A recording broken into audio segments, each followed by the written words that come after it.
काल उद्धव ठाकरेंकडून भाजपवरती हल्लाबोल करण्यात आला आणि आज फडणवीस उत्तर देतात का हे सुद्धा पाहणं महत्त्वाचं आहे। मोदींबाबत वादग्रस्त वक्तव्यांची मालिका सुरू ठेवणाऱ्या पटोलेंवरती देखील ते कोणता प्रहार करणार हे आपल्याला पाहावं लागेल। जाऊयात त्यांच्या पत्रकार परिषदेमध्ये। वार्ताहर परिषद आपल्या सगळ्यांसमोर आयोजित केली आहे। खऱ्या अर्थानं त्यांचं ब्रीफिंग संपल्यावर आपल्या सगळ्यांना प्रश्न विचारता येतील। मी माननीय देवेंद्रजींना विनंती करतो की त्यांनी आपल्याशी संवाद करावा।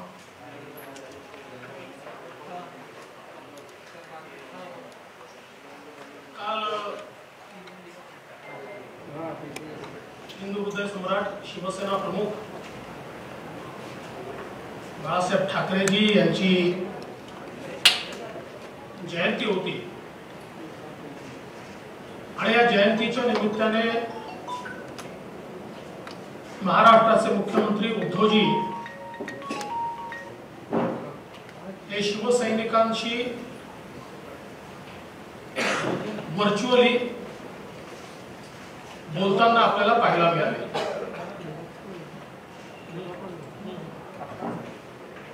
सोयीचा इतिहास आणि सिलेक्टिव्ह विसर या दोन गोष्टी प्रामुख्याने त्यांच्या भाषणात पाहायला मिळाल्या। ते असं म्हणाले की 25 वर्ष आम्ही युतीत सडलो। खरं म्हणजे 2010 पर्यंत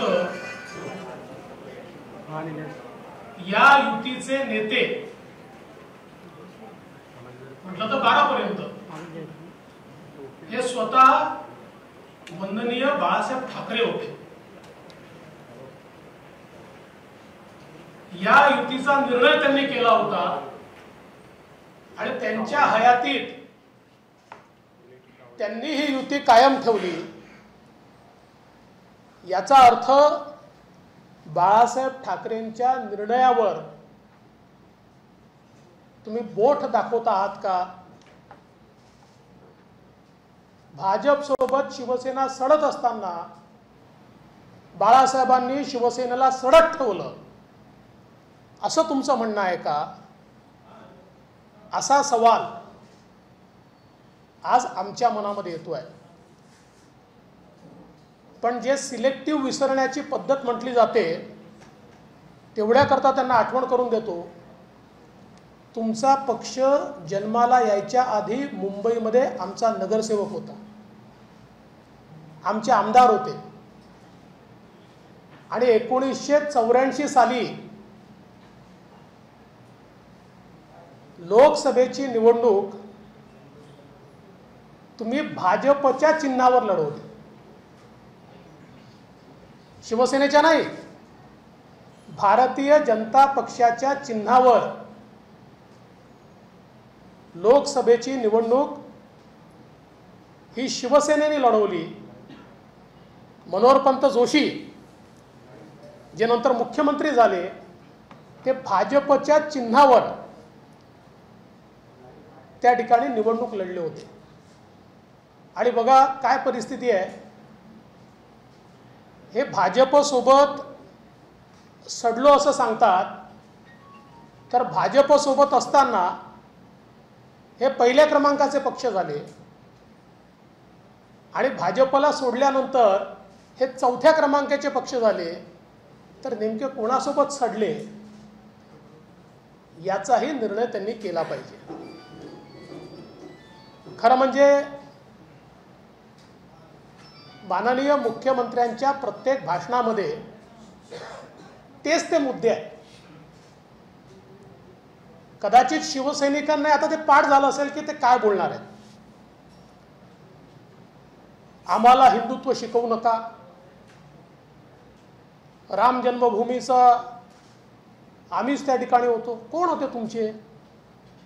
राम जन्मभूमीच्या आंदोलनामध्ये लाठ्या काठ्या आणि गोळ्या खाणारे आम्ही आहोत, तुम्ही तोंडाची वाफ दडवत होते। कोण होतं? या ठिकाणी खरं म्हणजे माझा सवाल आहे की राम जन्मभूमी बाबरी मशीद विषय सोडून द्या, ते मोदींनी करून दाखवलं. राम मंदिर मोदीजींच्या नेतृत्वात तयार होत आहे, पण तुम्ही साधा कल्याणचा दुर्गाडीचा प्रश्न नाही सोडवू शकले, श्रीमलंगडाचा प्रश्न नाही सोडवू शकले. कशा राम जन्मभूमीच्या गप्पा मारता? भाषणाच्या पलीकडे तुमचं हिंदुत्व काय? त्या प्रश्नावर इतके वर्ष खरं म्हणजे राष्ट्रीय स्वयंसेवक संघाने आणि धर्मवीर आनंद दिघेंनी संघर्ष केला, पण जेव्हा तुमचे मुख्यमंत्री होते तेव्हाही तुम्ही सोडवला नाही आणि आजही तुम्ही सोडवला नाही. त्यामुळे तुमचं हिंदुत्व हे कागदावरचं हिंदुत्व आहे, हे भाषणातलं हिंदुत्व आहे. तुम्ही औरंगाबादचं संभाजीनगर करू शकले नाही, तुम्ही उस्मानाबादचं धाराशिव करू शकले नाही. तुमच्याच घोषणा होत्या ना, नाही करू शकले तुम्ही. पण तिकडे अलाहाबादचं प्रयागराज झालं, ते त्यांनी करून दाखवलं आणि तुम्ही बोलत राहिला. हिंदुत्व जगावं लागतं, हिंदुत्व भाषणापुरतं मर्यादित नसतं. मोदीजींनी ते करून दाखवलं. आज काशी विश्वनाथाचं जे मंदिर मुघल आक्रांत्यांनी तोडलं होतं, त्या काशी विश्वनाथाला त्याचं पूर्ण स्वरूप देण्याचं काम हे मोदीजींनी करून दाखवलं. केलं तुम्ही कधी? आज प्रयागराजमध्ये हिंदूंच्या आस्थेचा कुंभ ज्या प्रकारे आयोजित करण्यात आला आणि त्याकरता ज्या सोयी तयार करण्यात आल्या, केल्यात तुम्ही कुठे? 370 कलम रद्द करताना तुमची तर भूमिका दुटप्पी होती, दुटप्पी भूमिका होती. कशाच्या हिंदुत्वाच्या गप्पा मारताय? माझी तर त्यांना एवढीच या ठिकाणी निवेदन आहे माझं, व आम्ही तर वंदनीय बाळासाहेब ठाकरेंना अभिवादन अभिमानानं करतो, पण अभिवादन सोडा, त्यांच्याकरता एक ट्विट राहुल गांधी, सोनिया गांधी आणि प्रियंका गांधीकडनं करून दाखवा. याला लाचारी म्हणतात. ज्यावेळी तुम्ही त्यांच्या फोटोंना हार घालता आणि त्यांना मात्र वंदनीय बाळासाहेब ठाकरेंच्या जयंतीच्या निमित्ताने ट्विट करायला लाज वाटते आणि तरी सत्तेकरता त्यांच्या मांडीला मांडी लावून बसता, यापेक्षा मोठी लाचारी काय आहे? त्यामुळे खरं तर हिंदुत्वाच्या गप्पा आणि लाचारीचं बोलणं हे तुमच्या तोंडी शोभतच नाही. या संपूर्ण भाषणामध्ये महाराष्ट्राच्या हिताचं काही नाही, महाराष्ट्राच्या समस्यांवर काही नाही, आम्ही काय दिशा देणार याची माहिती नाही. याचं कारण काय आहे? महाराष्ट्रात बोलणार काय? घपले घोटाळे, गृहमंत्री जेलमध्ये येते, रोजचे होणारे मुंबई महानगरपालिकेतली लूट, दरोडेखोरी. यांना हे माहिती आहे की महाराष्ट्रावर बोलायला लागलो तर आपल्याला तोंड नाही आहे, आणि म्हणून मग अशा प्रकारचे विषय या ठिकाणी आणायचे की ज्याच्यातनं 2-3 दिवस वेगळ्याच प्रकारचे वाद चालू राहतील. पण एक गोष्ट अतिशय स्पष्टपणे मला मांडायची आहे, ती म्हणजे भारतीय जनता पार्टी स्वतःच्या भरोशावर या महाराष्ट्रामध्ये आपलं सरकार बनवेल आणि वेगळं लढून देखील नंबर 1चा पक्ष भाजपच आहे हे आम्ही या ठिकाणी दाखवून दिलं. काल एक अजून गोष्ट ते असं म्हणाले की बाबरी मशिदीनंतर संपूर्ण देशात शिवसेनेकरता अतिशय अनुकूल लाट होती आणि तेव्हाच जर शिवसेनेने सीमोल्लंघन केलं असतं तर आज दिल्लीमध्ये शिवसेनेचा झेंडा असता. परत सिलेक्टिव्ह मेमरी. 1993च्या निवडणुकीमध्ये शिवसेनेने उत्तर प्रदेशामध्ये 180 उमेदवार लढवले होते. जेव्हा तुमची लाट होती ना, 180 उमेदवार लढवले होते, त्यातल्या 179 लोकांचं डिपॉझिट जप्त झालं होतं. 180 उमेदवार लढवले होते, त्यापैकी 179 लोकांचं 1993 साली डिपॉझिट जप्त झालं होतं. एकाचं वाचलं होतं. 1996 मध्ये 24 उमेदवार लढवले, त्यातल्या 23 लोकांचं डिपॉझिट जप्त झालं. आणि 2002 साली 39 उमेदवार लढवले आणि पूर्ण 39 उमेदवारांचं डिपॉझिट जप्त झालं. त्यामुळे ही जी शिवसेनेची लाट वगैरे जी होती आणि आम्ही भाजपला साथ नाही, तुम्ही लढवल्या पण लोकांनी तुम्हाला नाकारलं. 1993 साली देखील नाकारलं. कारण लोकांना हे माहिती होतं की राम जन्मभूमीच्या आंदोलनामध्ये सक्रियतेने कोणी असेल तर ते कारसेवक होते आणि संघ विचाराचे लोक होते, विचार परिवारातले लोक होते. म्हणून मला असं वाटतं की हे जे सिलेक्टिव्ह मेमरीनं बोलणं मुख्यमंत्र्यांनी बंद केलं पाहिजे आणि महाराष्ट्राच्या गव्हर्नन्सवर थोडा फोकस दिला पाहिजे.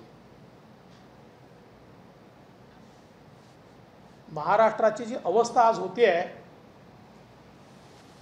ती अवस्था यापूर्वी कधीही पाहिली नाही. इतकी बेशिस्त आणि इतकं भ्रष्ट सरकार यापूर्वी महाराष्ट्राने कधी अनुभवलं नाही. आणि म्हणून आमची अपेक्षा आहे की ठीक आहे, तुम्हाला 4थ्या क्रमांकावर गेल्याची निराशा असू शकते, पण ती अशा प्रकारे काढू नका, असा आमचा त्यांना सल्ला आहे. कल महाराष्ट्र के मुख्यमंत्री उद्धव ठाकरे जी ने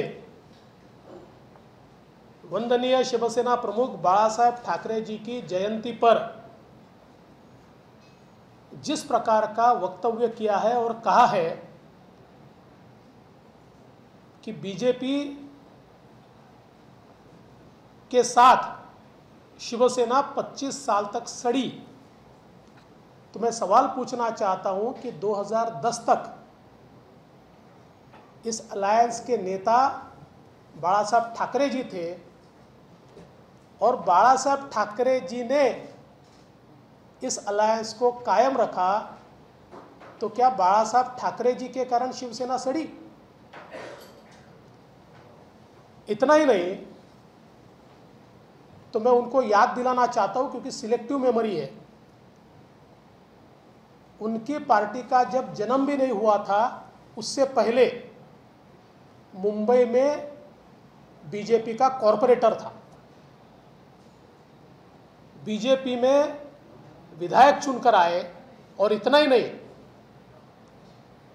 तो 1984 में शिवसेना के सांसद के उम्मीदवार, लोकसभा के उम्मीदवार बीजेपी के चुनाव चिन्ह पर चुनाव लड़े.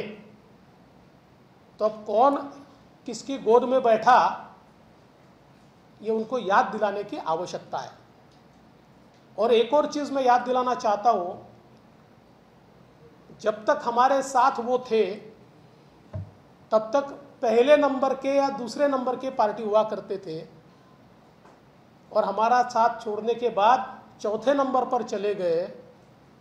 तो कौन किसके साथ सड़ा, ये उनको याद करना चाहिए. और जो हिंदुत्व की बात वो कहते और कहते राम मंदिर के आंदोलन को हमने किया, आप कहाँ थे? अरे लाठी गोली खाने वाले हम लोग हैं. हम आप तो सिर्फ भाषण दे रहे थे। कौन से आंदोलन में आप थे? आप कहीं नहीं थे।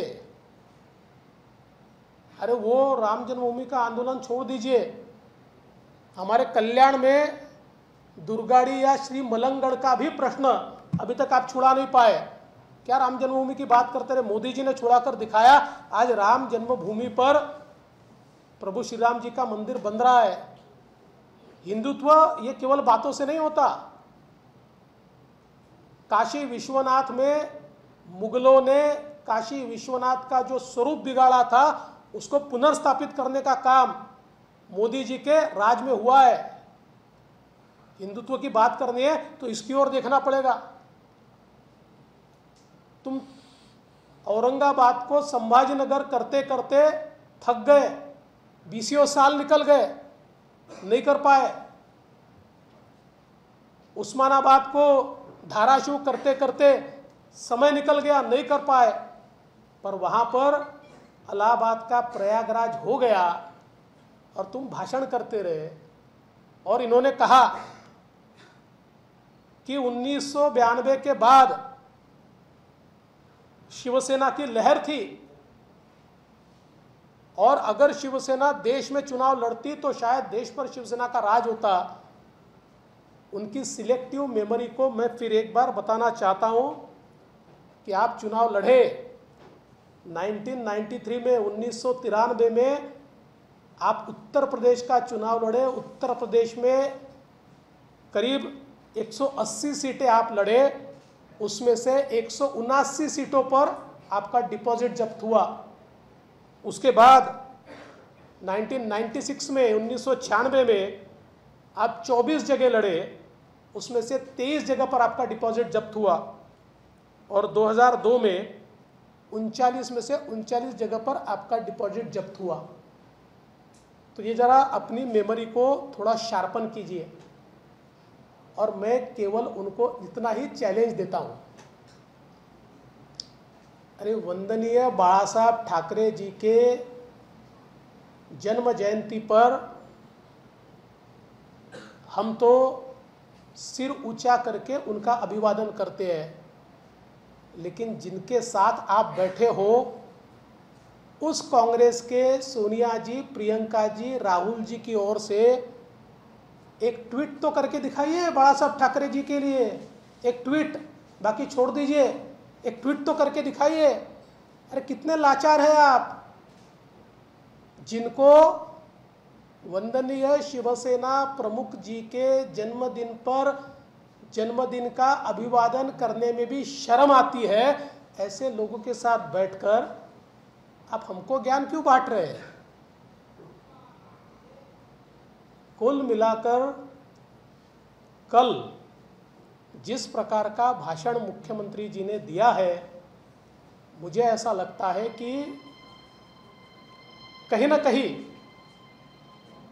मुख्यमंत्री जी बहुत बड़े पैमाने पर उनकी पार्टी चौथे नंबर पर जाने से आहत है और उसका गुस्सा हम पर निकाल रहे हैं, बीजेपी पर निकाल रहे हैं। होना तो ये चाहिए था कि महाराष्ट्र के प्रश्नों पर वो बोलते, महाराष्ट्र की दिक्कतों पर वो बोलते।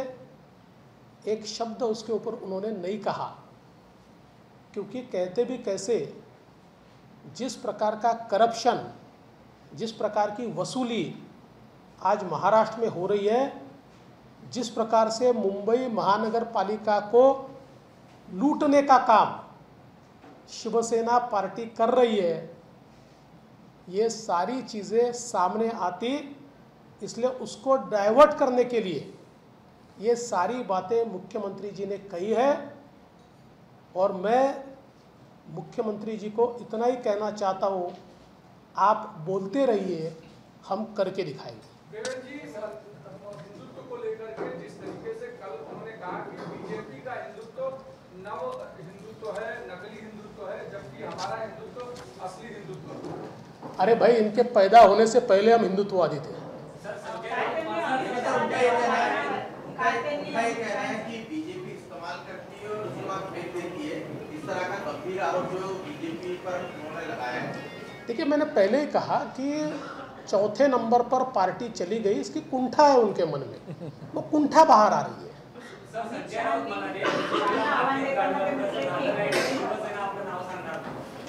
त्यांनी नाव आताच बदलून टाकावं. अमित शाह के स्टेटमेंट को लेकर उन्होंने कहा की आम्ही त्यांना आव्हान देतो, त्यांनी ईडी आणि सीबीआय बाजूला सोडावं आणि नाही, असं आहे, ईडी किंवा सीबीआय हे केव्हा काम करेल? तुम्ही चोऱ्या केला तर करेल, नाही तर नाही करणार. तुम्ही वापरताय ना. तुम्ही तर साधा आम्ही एखादा ट्विट केला तरी आमच्या लोकांना जेलमध्ये टाकताय. राबडी देवी काय शिवी आहे? पण सौभाग्यवतींना राबडी देवी म्हटलं म्हणून पुण्याचे 25 पोलीस रात्री आमच्या कार्यकर्त्याच्या घरात जात आहेत. आम्ही काही समर्थन नाही केलं. त्यामुळे मला असं वाटतं की रडीचा गेम असतो ना, असा रडीचा गेम आहे. अभी एनडीए के साथ में नहीं है मौजूदा दौर में. क्या? पहले जो पार्टियां जो एनडीए के साथ थी अटल जी के वक्त में, वो पार्टियां अभी एनडीए के साथ में. देखिए, अटल जी के समय हमारी बहुमत की सरकार नहीं थी, तो 22 पार्टियों को साथ में लिया था. आज बहुमत से भी ज़्यादा है हम लोग.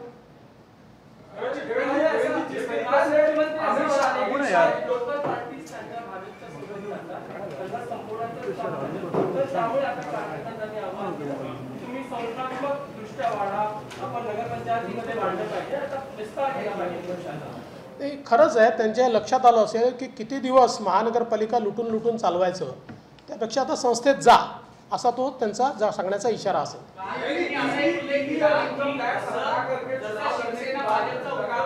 कल करते रहे, कहे कि ईडी और इनकम टैक्स हटाकर अमित शाह अकेले चुनाव लड़के बताएं, तो फिर पता चलेगा. देखिए, ये सारी रोने वाली बातें हैं. ईडी और इनकम टैक्स ये संस्थाएं अपना काम करती है. जहाँ चोरी होती है, चोर को पकड़ने का उनका काम है. लेकिन आप तो पुलिस का ऐसा इस्तेमाल करते हो कि किसी ने श्रीमती जी को राबड़ी देवी कह दिया तो 25 पुलिस उसके घर पहुंच जाती है. इसलिए ये सारी बातें जो है ना, अपने गिरेबान में झाँक कर करनी चाहिए.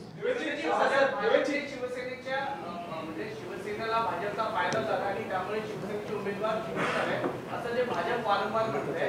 तर उद्धव ठाकरे असं म्हणाले की काल माझा देखील फायदा त्यांनी घेतलाय, माझा देखील चेहरा त्यांनी वापरलेला आहे. हो, असं जानकर साहेबही म्हणाले होते आणि असं आमचे विनायक मेटे म्हणाले की त्यांचाही चेहरा वापरलाच आम्ही सगळ्यांचा चेहरा, कारण सगळे युतीमध्ये होते तर मग सगळ्यांचेच फोटो त्या ठिकाणी होते. जी, सवाल आपसे ये है कि बहुत सी चीजें अभी आपने क्रिटिसाइज की उद्धव ठाकरे के भाषण को लेकर, लेकिन कहीं ना कहीं उन्होंने आपकी सराहना भी की थी. उन्होंने ये स्पष्ट रूप से कहा था कि जिस प्रकार से हमारे अलायंस पार्टनर और अपोजिशन सीरियसली चुनाव लड़ते हैं, फिर वो बैंक का हो या किसी नगर पालिका का हो, हमें भी उसी सीरियसनेस से चुनाव लड़ना चाहिए. इसको हम कैसे देखते हैं? एक और दूसरा, कहीं ना कहीं उन्होंने कल अपने भाषण में ये भी कहा कि उन्होंने भी इतने सीरियसली चुनाव में ध्यान नहीं दिया. हारने के बाद आदमी ऐसे ही कहता है, दूसरा क्या कहेगा कि हमने बहुत सीरियसली ध्यान दिया इसलिए हम हार गए? तो ऐसे ही कहेंगे हमने सीरियसली नहीं दिया. सत्ता का दुरुपयोग और पैसे का दुरुपयोग जितना शिवसेना ने किया है और ये तीनों पार्टियों ने किया है, मुझे तो चिंता इस बात की है कि महाराष्ट्र की राजनीति कहाँ जा रही है. ये चुनाव में हमने देखा है जिस प्रकार से सत्ता और पैसे का उपयोग महाराष्ट्र में शुरू हुआ है, मुझे लगता नहीं है कि महाराष्ट्र की राजनीति सही दिशा में जाएगी. अरे संजय राऊत, मी बोललो त्याच्यावर, म्हणून तर मी म्हटलं संजय राऊतांना नवीन नाव घ्यायला सांगून द्या आताच, लगेच सांगा.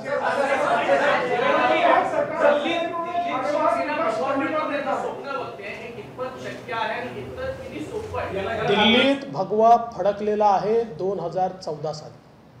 महाविकास आघाडीतील अंतर्गत वाद पुन्हा एकदा चव्हाट्यावर. स्वतः ऊर्जा मंत्री म्हणाले की राज्य जर अंधारात केलं तर त्याला काँग्रेस जबाबदार नाही, संपूर्ण महाविकास आघाडी. 8,000 कोटींची बाकी शिवसेना आणि 8,000 कोटींची बाकी शिवसेना राष्ट्रवादी.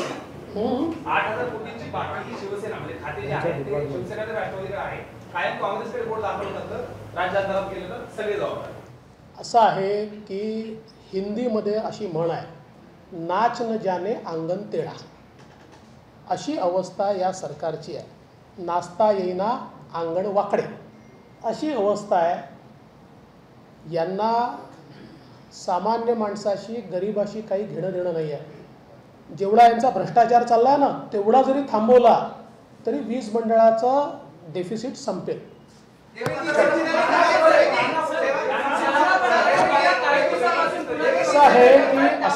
असं आहे मला असं वाटतं की नाना पटोलेंच्या डोक्यावर परिणाम झालाय. विशेषतः नागपूरमध्ये त्यांनी भाजपमधनं उमेदवार घेऊन त्या उमेदवाराची अवस्था काय झाली आपण बघितली. भंडारा गोंदियाच्या निवडणुकीत त्यांचे काय अवस्था झाली आपण बघितलं. त्यामुळे कुठेतरी त्यांच्या डोक्यावर परिणाम झाला आहे. त्यांच्या पक्षाच्या नेतृत्वाला मी विनंती करीन, युवा नेते आहेत त्यांना कुठल्या तरी चांगल्या डॉक्टरला दाखवा. देखिए नाना पटोले जी के दिमाग पर असर हुआ है. विशेष रूप से नागपुर की चुनाव हारने के बाद, भंडारा गोंदिया का चुनाव हारने के बाद वो बहकी बहकी बातें कर रहे हैं. मैं उनके नेतृत्व को कहूँगा, युवा नेता है, किसी अच्छे डॉक्टर को दिखाइए, इनके दिमाग का इलाज करवाइए.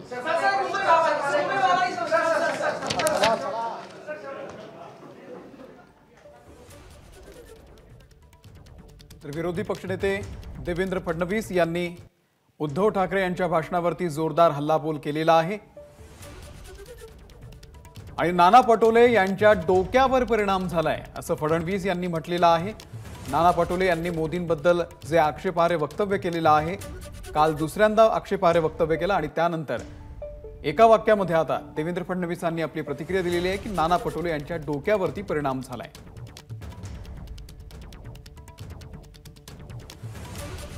पटोले यांना चांगल्या डॉक्टरांना दाखवावं अशी मी काँग्रेस नेतृत्वाला विनंती करतो, अशा तिखट शब्दामध्ये देवेंद्र फडणवीस यांनी पटोलेंवरती टीका केली आहे. एबीपी माझा, उघडा डोळे बघा नीट.